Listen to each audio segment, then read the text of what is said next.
Biology class now, chapter 7, lesson 12, part 3, summary, इख्तिसार, आवां ऐं biology जो उस्ताद नजूला चन्ना, आवां के सिंध ऑनलाइन स्कूल में भली कार। असांजे अॼोके लेक्चर जो मौज़ू आहे समरी, जंहिंमें अॼु असां आख़िरी हिसो पढ़ंदासीं।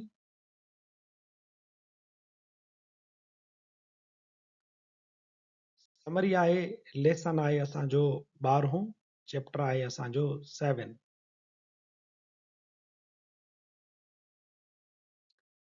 Breakdown of food molecules to release energy in cell is called as respiration. जीव गरड़े में खाधे जे मालिक्यूलनि खे टोड़े तवानाई हासिल करण वारे अमल खे रेस्पायरेशन सॾिजे थो। रेस्पायरेशन जो अमल जीव गरड़नि जे अंदरि थींदो आहे। जीव गरड़नि में हिकिड़े पासे खां ईंदो आहे ग्लूकोज़ ऐं ॿिए पासे खां ईंदी आहे ऑक्सीजन। ऑक्सीजन ऐं ग्लूकोज़ जॾहिं पाण में मिलंदा आहिनि त उन्हनि मंझां कार्बन डाइऑक्साइड, पाणी ऐं तवानाई पैदा थींदी आहे। इन अमल खे असां रेस्पायरेशन जो अमल सॾूं था। The energy of food molecules, especially glucose, is produced as oxidation energy. खाधे जे मालिक्यूलनि जी तवानाई, ख़ासि तौर ते ग्लूकोज़ मंझां हासिल थींदड़ तवानाई ऑक्सीडेशन तवानाई तौरु पैदा थींदी आहे। हाणे तव्हां ॾिसो था त ग्लूकोज़ आहे उहो जीअं एंटर थींदो आहे ग्लाइकोलाइसिस मां त उहो पायरुविक एसिड में तब्दील थींदो। इहो पायरुविक एसिड वरी क्रेब साइकिल में दाख़िल थींदो जिते कार्बन डाइऑक्साइड ख़ारिज थींदी ऐं क्रेब साइकिल खां पोइ कीमियाई तवानाई दाख़िल थींदी आहे इलेक्ट्रॉन ट्रांसपोर्ट चेन में, जिते तव्हांखे ऑक्सीजन अचे करे कीमियाई तवानाई सां मिलंदी ऐं 36 ATP जा मालिक्यूल पैदा थींदा आहिनि। गॾोगॾु पाणी पिणु पैदा थींदो आहे। हाणे हिते तव्हां जेकॾहिं ॾिसो त इक्वेशन आहे ग्लूकोज़ प्लस ऑक्सीजन बराबरि carbon dioxide, water and energy. Glucose छा थो करे? ऑक्सीडाइज़ थो थिए। ऑक्सीजन ईंदी आहे ऐं अची करे इन ग्लूकोज़ मंझां इलेक्ट्रॉन जेके आहे लूज़ कराईंदी आहे, यानी हिनजी ऑक्सीडेशन कराईंदी आहे। ऑक्सीडेशन जो मतिलबु आहे loss of electron. So glucose जी छा थी? ऑक्सीडेशन थी। तंहिंजे करे हेॾा जेका असांखे तवानाई मिले थी असां उनखे ऑक्सीडेशन एनर्जी सॾे सघूं था। ग्लूकोज़ मंझां हासिल थींदड़ तवानाईअ खे ऑक्सीडेशन एनर्जी पिणु सॾे सघिजे थो।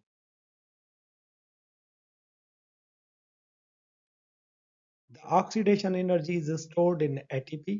इहा जेका ऑक्सीडेशन एनर्जी असांखे ग्लूकोज़ मंझां हासिल थी उहा ATP जी सूरत में जमा थींदी आहे ऐं इहा ATP असांजे सेल्यूलर एक्टिविटीज़ में कमु ईंदी आहे। There are two types of respiration. साह खणण जे अमल जा ॿ क़िस्म थियनि था। नंबर पहिरियों एनएरोबिक रेस्पायरेशन, बग़ैर ऑक्सीजन जे साह खणण वारो अमल, ऐं नंबर ॿियों एरोबिक रेस्पायरेशन, ऑक्सीजन जी मौजूदगी में साह खणण वारो अमल। सो रेस्पायरेशन जा घणा क़िस्म थिया? एरोबिक रेस्पायरेशन ऐं एनएरोबिक रेस्पायरेशन। एनएरोबिक रेस्पायरेशन असां चऊं था बग़ैर ऑक्सीजन जे साह खणण वारो अमल। इन जा वरी मुख़्तलिफ़ क़िस्म थियनि था, जीअं अल्कोहलिक फर्मेंटेशन जेका इन ॿूटनि जे अंदरि थींदी आहे, ऐं लैक्टिक एसिड फर्मेंटेशन जेका वरी जानवरनि जे जिस्मनि जे अंदरि थींदी आहे। टियों क़िस्म आहे mixed acid fermentation.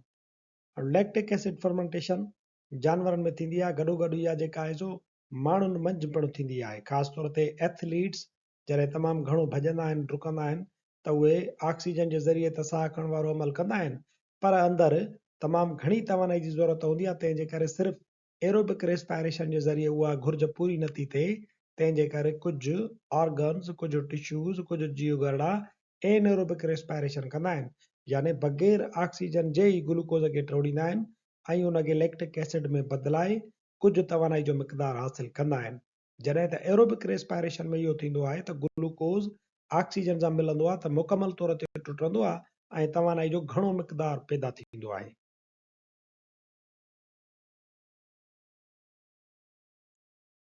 Respiration which takes place in the absence of oxygen is called as anaerobic respiration or fermentation. बग़ैर ऑक्सीजन साह खणण वारे अमल खे असां एनएरोबिक रेस्पायरेशन या फर्मेंटेशन सॾींदा आहियूं। इहो अमल जानवरनि में थींदो आहे। Alcoholic and acidic fermentation are the types of anaerobic respiration. Anaerobic respiration जा वरी ॿ क़िस्म थियनि था, हिकिड़ो अल्कोहलिक फर्मेंटेशन ऐं ॿियो एसिडिक फर्मेंटेशन। अल्कोहलिक फर्मेंटेशन ॿूटनि में थींदी आहे ऐं एसिडिक फर्मेंटेशन जानवरनि में थींदी आहे। type of respiration takes place in the presence of oxygen is called as aerobic respiration. Oxygen जी मौजूदगी में साह खणण वारे अमल खे या क़िस्म खे असां एरोबिक रेस्पायरेशन सॾूं था।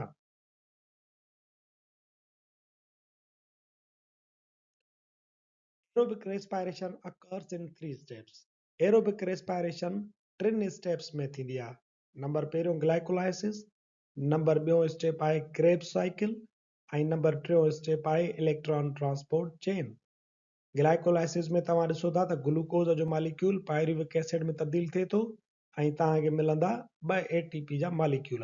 हिते ग्लूकोज टुटो आहे पर ॾिसो त सिर्फ़ु 2 एटीपी जा मॉलिक्यूल मिलिया आहिनि, थोरी एटीपी मिली आहे छो त ग्लूकोज बग़ैर ऑक्सीजन जे कन्वर्ट थियो आहे पायरुविक एसिड में। हाणे इहो पायरुविक एसिड दाख़िल थींदो क्रेब्स साइकिल में। इहो पायरुविक एसिड मंझां छा थींदो, कार्बन डाइऑक्साइड ख़ारिज थी वेंदी। बक़ाया केमिकल एनर्जी जी सूरत में तव्हांजो पैदावार जेका प्रोडक्ट आहे क्रेब साइकिल जी उहा दाख़िल थींदी 3 स्टेप में, जंहिंखे चवंदा इलेक्ट्रॉन ट्रांसपोर्ट चेन। इन में छा थींदो त इहा कीमियाई तवानाई ऑक्सीजन सां मिली करे तब्दील थी वेंदी हिकु त पाणीअ में ऐं ॿियो तव्हांखे 36 मॉलिक्यूल एटीपी जा मिलंदा। हाणे हिते ॾिसो त एटीपी जो तमामु घणो मिक़दार मिलियो आहे छो त हिते इलेक्ट्रॉन ट्रांसपोर्ट चेन में ऑक्सीजन जेका आहे उहा वधीक मौजूदु आहे। सो असां चऊं था त एरोबिक रेस्पायरेशन 3 स्टेप्स में थींदी आहे। ग्लाइकोलाइसिस जंहिंमें पायरुविक एसिड पैदा थींदो, क्रेब्स साइकिल, इहो पायरुविक एसिड क्रेब्स साइकिल में ईंदो त कार्बन डाइऑक्साइड पैदा थींदी। वरी तव्हांजी क्रेब्स साइकिल में जेका पैदावार बाक़ी बची उहा वेंदी केमिकल एनर्जी जी सूरत में इलेक्ट्रॉन ट्रांसपोर्ट चेन ॾे, जिते तव्हांखे तमामु घणी तवानाई मिलंदी ऐं पाणी ख़ारिज थींदो आहे।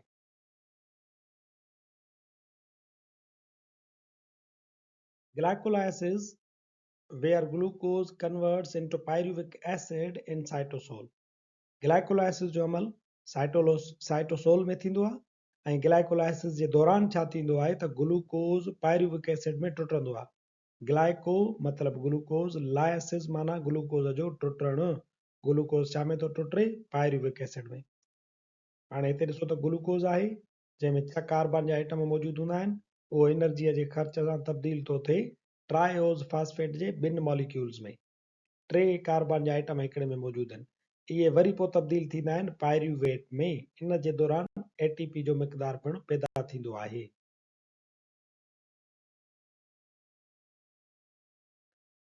Krebs cycle, where breakdown of pyruvic acid takes place aerobically to produce carbon dioxide and energy stored in NADH2 and FADH2. Krebs cycle में छा थींदो त पायरुविक एसिड दाख़िल थींदो, उनखे ऑक्सीजन मिलंदी। ऑक्सीजन मिलण सां इहो पायरुविक एसिड कार्बन डाइऑक्साइड में तब्दील थी वेंदो ऐं तव्हांखे तमामु घणो मिक़दार एनर्जीअ जो मिलंदो। NADH2 ऐं FADH2 जी सूरत में तवानाई जमा थी वेंदी आहे। Electron transport chain, where oxidation of NADH2 and FADH2 occurs. The oxidation energy produced and stored in ATP. It occurs at cristae of mitochondria. Electron transport chain mitochondria जे क्रिस्टाई तह में थींदी आहे। हिन अमल में NADH2 ऐं FADH2 जी ऑक्सीडेशन थींदी आहे ऐं हासिल थींदड़ तवानाई ATP जी सूरत में जमा थींदी आहे।